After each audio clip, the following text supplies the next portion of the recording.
Saya Wan Najihah binti Wan Hassan selaku moderator pada forum pagi ini.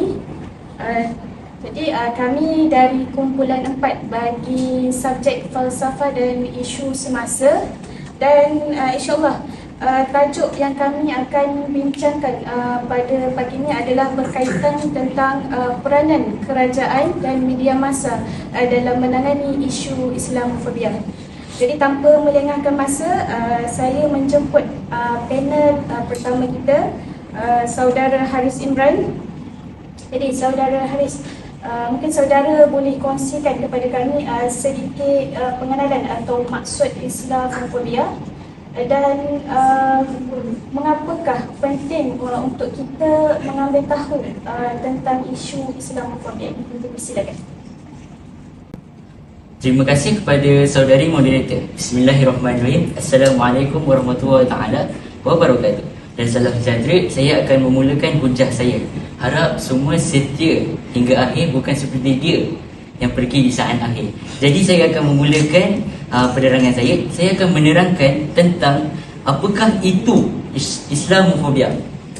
Jadi Islamofobia adalah satu sikap atau perilaku yang bersifat negatif, diskriminatif atau prejudis terhadap agama Islam dan umat Muslim secara keseluruhan. Islamofobia juga dapat termanifestasi dalam pelbagai bentuk.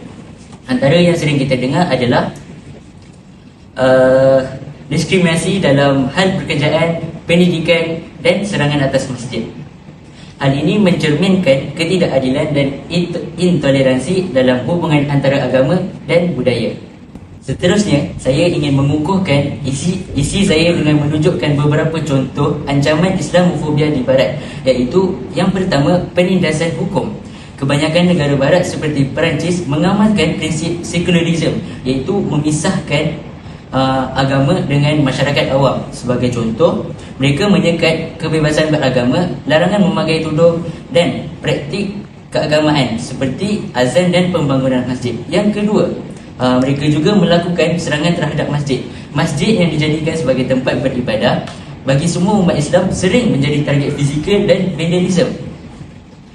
Contohnya serangan terhadap masjid di Kanada, iaitu Masjid Nur, Quebec pada tahun 2017. Pada tarikh 29 Januari 2017, pelaku iaitu Alexander Bissonnette telah melepaskan tembakan kepada 40 jemaah dan 4 kanak-kanak setelah selesai solatnya berjemaah. Jelaslah ancaman Islamofobia sungguh berbahaya kepada semua. Di samping itu, mengetahui ancaman Islamofobia penting untuk membentuk masyarakat yang inklusif, menghormati dan kebebasan beragama dan memastikan keadilan bagi semua individu dan kelompok agama. Dengan pemahaman ini, kita dapat bekerjasama untuk mengurangi Islamofobia dan membangun dunia yang lebih toleransi dan saling menghormati. Itu saja daripada saya. Jika ada kesalahan, maka perbetulkan. Jangan ada satu kesalahan, 1000 kebaikan pun terlupakan. Saya serahkan kembali kepada moderator. Seterusnya, kita teruskan dengan panel kedua kita, iaitu Saudari Nashidah. Jadi Saudari Nashidah, saudari mungkin boleh kongsikan kepada kami mengapakah kerajaan perlu memainkan peranan dalam menangani isu Islamofobia ini, dan apakah antara peranan-peranan kerajaan? Persilakan. Baiklah, terima kasih kepada saudari moderator kita di atas soalan yang telah diajukan tadi. Baiklah, kenapa pihak kerajaan yang perlu memainkan peranan penting dalam menangani isu Islamofobia ini? Hal ini kerana adalah pihak kerajaan merupakan penaung dalam sesebuah negara. Jadi wajarlah bagi pihak kerajaan sebagai pihak utama ataupun frontliner dalam menangani isu Islamofobia ini. Baiklah, bagi menjawab soalan yang kedua, apakah peranan kerajaan dalam menangani isu Islamofobia?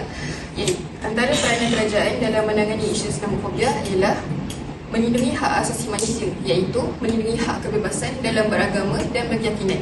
Sebagaimana kita ketahui, Islamofobia merupakan diskriminasi dan juga kekerasan terhadap umat Islam yang merupakan pelanggaran terhadap hak asasi manusia. Dan antara contoh yang kita boleh ketengahkan ialah seperti isu pembakaran Al-Quran di Sweden yang dilakukan oleh ahli politik Denmark, iaitu Rasmus Paludan. Akibat daripada tindakan Rasmus Paludan itu, banyak negara-negara Islam yang tidak senang duduk dengan tindakan beliau. Dan antara negara Islam yang mula bertindak ialah negara Malaysia, iaitu dengan Persatuan Ulama Malaysia PUM telah menggesa satu pasukan bertindak khas diwujudkan segera di peringkat dunia bagi melangkah agenda bertindak mengendurkan Islamophobia. Selain itu, Perdana Menteri kita iaitu Datuk Seri Anwar Ibrahim mengambil pendekatan yang paling memberikan faedah adalah dengan mengedarkan lebih sejuta naskah ke seluruh dunia, serta disusuli dengan beberapa program ke arah penghayatan dan pemahaman Al-Quran dengan mesej dan risalah yang jelas. Sebagaimana yang telah dinyatakan di dalam prinsip rukun negara yang kelima, iaitu kesopanan dan kesusilaan, dengan memupuk sasiah mulia dalam kalangan masyarakat agar tidak menyinggung perasaan orang lain yang boleh menjejaskan keharmonian negara. Oleh sebab itu, pihak kerajaan memiliki tanggungjawab yang besar dalam memastikan setiap individu-individu yang terbabit dilindungi dari kekerasan yang mungkin timbul akibat Islamophobia yang ekstremisme ini. Sekian, itu saja. Saya silakan kembali kepada saudari moderator kita. Terima kasih kepada saudari Nashitah atas perkongsian sebentar tadi. Jadi insyaAllah kita teruskan dengan panel ketiga kita, saudara Afiq. Jadi sebentar tadi kita telah pun mendengar dari saudari Nashitah tentang peranan kerajaan. Jadi saudara Afiq mungkin boleh kongsikan pula tentang mengapakah media massa juga perlu memainkan peranan dalam menangani isu Islamophobia ini, dan apakah antara peranan-peranannya. Dipersilakan. Terima kasih kepada saudari moderator. Para penonton, sila kekal bersama saya kerana cinta monyet itu tidak kekal selamanya. Baiklah, sebab utama media massa perlu memainkan peranan kerana mereka merupakan salah satu saluran yang memiliki kekuatan besar dalam membentuk perspektif dan sosial masyarakat. Media massa dapat menyalurkan maklumat secara meluas dan pantas jika kita lihat di kaca-kaca televisyen maupun akhbar-akhbar, berita dan fakta yang disampaikan. Media massa mempengaruhi cara masyarakat memahami dan melihat dunia ini. Oleh itu, peranan media massa dalam menangani isu Islamophobia adalah menyampaikan maklumat yang tepat. Media massa bertanggungjawab dalam menyampaikan berita berdasarkan fakta yang tepat mengenai Islam, nilai-nilai agama dan kehidupan Muslim secara umum. Bukannya melebih-lebih dalam menyebarkan propaganda negatif tentang Islam seperti mana yang telah berlaku di kebanyakan media massa di Barat. Hal ini dapat membuka mata masyarakat tentang Islam dan menghindari stereotip negatif yang sering terkait dengan Islamophobia. Seterusnya, media massa perlu mencari dan menyebarkan kisah-kisah yang bersifat inspiratif tentang umat Islam. Contohnya, melibatkan cerita tentang kejayaan, karya sosial, dan pencapaian tokoh Islam. Hal ini akan menunjukkan bahawa umat Islam ini bukanlah suatu agama yang mengamalkan kekerasan. Itu sahaja daripada saya. Seterusnya saya menyerahkan kembali kepada saudari moderator.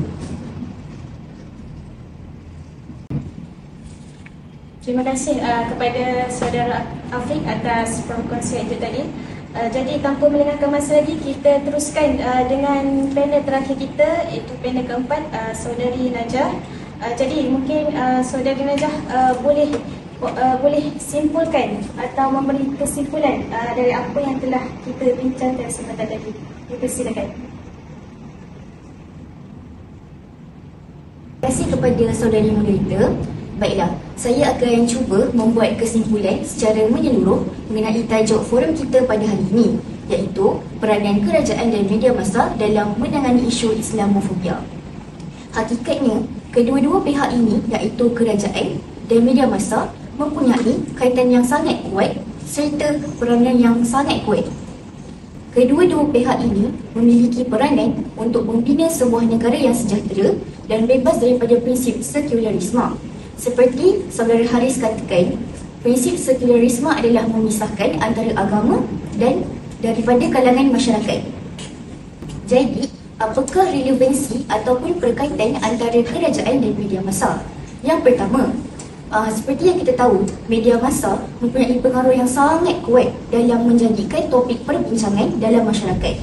Sebagai contoh, jika kita melihat di kaca-kaca televisyen maupun akhbar ataupun radio, seringkali media massa mengeluarkan isu ataupun berita hangat. Jadi para netizen maupun di kalangan masyarakat akan sering memperkatakan tentang isu tersebut. Jadi jika media massa seringkali menayang tentang epistemologi Islam maupun tentang ancaman isu Islamofobia, jadi masyarakat akan mengetahui tentang info maupun input tambahan. Jadi ini akan dapat menangani isu Islamofobia. Dan apakah kaitannya dengan kerajaan? Seperti saudari Nasyidah katakan, kerajaan merupakan penaung bagi sebuah negara. Jadi kerajaan haruslah memberikan arahan dan maklumat tambahan kepada media massa untuk seringkali mengulang tayang tentang Islam.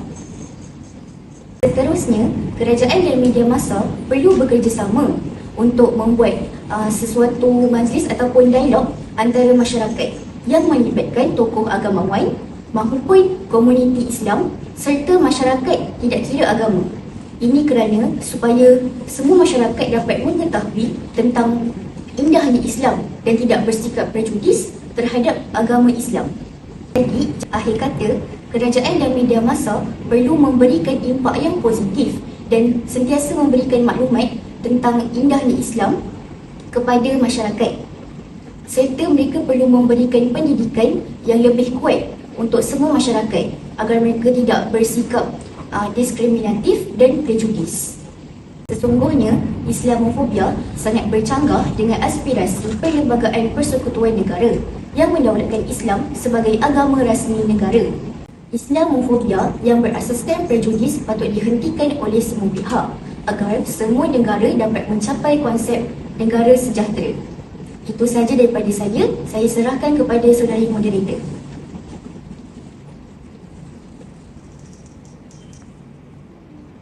Terima kasih kepada saudari Najah atas perkongsian.